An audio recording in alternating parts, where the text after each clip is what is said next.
A suicide bomber blew himself up outside a packed Roman Catholic cathedral on Indonesia's Sulawesi Island during a Palm Sunday Mass. Police said that the explosion happened as two people tried to enter the church on the first day of Easter. According to the latest updates coming in, both the suicide bombers have been killed. According to the police, 14 people have been injured in the suspected suicide blast. The church's security guards reiterated the same statement. The blast happened by the church's side entrance, where one of the two suspects detonated explosives and died near the gate after being confronted by the guards.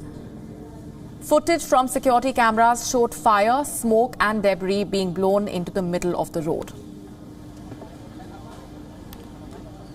Panas sama sebelah sini, tapi kebetulan kita lewat sebelah sini, terus kita tolong itu ibu dulu, yang dulu kerja kiriman darah tolong, terus saya tahan orang, tolong, ini tolong dulu ke rumah sakit Corona dekat, nggak ada yang berani, saya sini sedikit, pas depan Indomaret, ada pegawai Indomaret keluar, terus saya minta tolong ini dibawa ke rumah sakit karena ini darahnya sudah parah. Meanwhile, the Indonesian president has strongly condemned the attacks. He called the attacks an act of terrorism and vowed to punish the perpetrators. Terkait dengan kejadian aksi terorisme di pintu masuk Gereja Katedral Makassar hari ini, saya mengutuk keras aksi terorisme tersebut dan saya sudah memerintahkan Kapolri untuk mengusut tuntas jaringan-jaringan pelaku dan membongkar jaringan itu sampai ke akar-akarnya. The attack has sent shockwaves across the world. Pope Francis remembered the victims of violence, especially those who got hurt in the suicide attack, and has appealed for peace. Preghiamo per tutte le vittime della violenza, in particolare per quelle dell'attentato avvenuto questa mattina in Indonesia.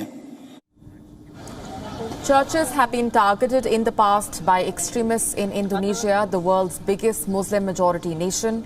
In 2018, dozens of people were killed in bomb attacks on churches and a police headquarters in the port city of Surabaya.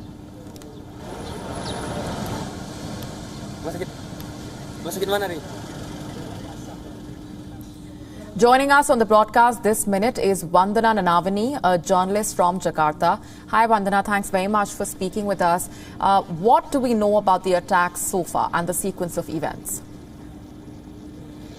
Yes, well, so far we know that the incident occurred at around 10:30 a.m. Sunday morning. Outside the cathedral church in Makassar. You know, that's the time where the Sunday Mass is going on. There was a Mass going on at the church at the moment, and there were two suicide bombers on a motorbike who tried to enter the vicinity of the church. But of course, as you mentioned, they were confronted by the guard. The guard, might have obviously thought they were quite suspicious, and so didn't allow them to enter the vicinity of the church. And so they detonated the explosives at the gate of the church. So it has been obviously now several hours since the incident occurred, and so far there has not been a follow-up attack and no casualties besides the two suicide bombers, and the 14 wounded victims are now in hospitals across Makassar, and of course their families and friends are there to look out for them. Now, as of now, the situation is pretty conducive. However, there is still tight security outside the cathedral church in Makassar, as well as other places of worship across Makassar. There's still the security is still pretty tight across. If we can anticipate for a follow-up attack, but so far there has not been any.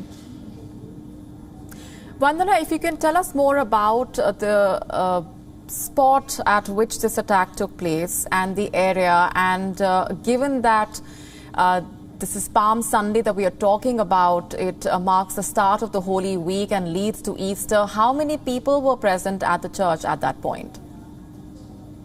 Well, according to local reports, not many. So some actually did the masses online and some decided to come. Of course, we're still going through COVID-19, and so there are still restrictions, especially in places of worship. So there weren't many, luckily.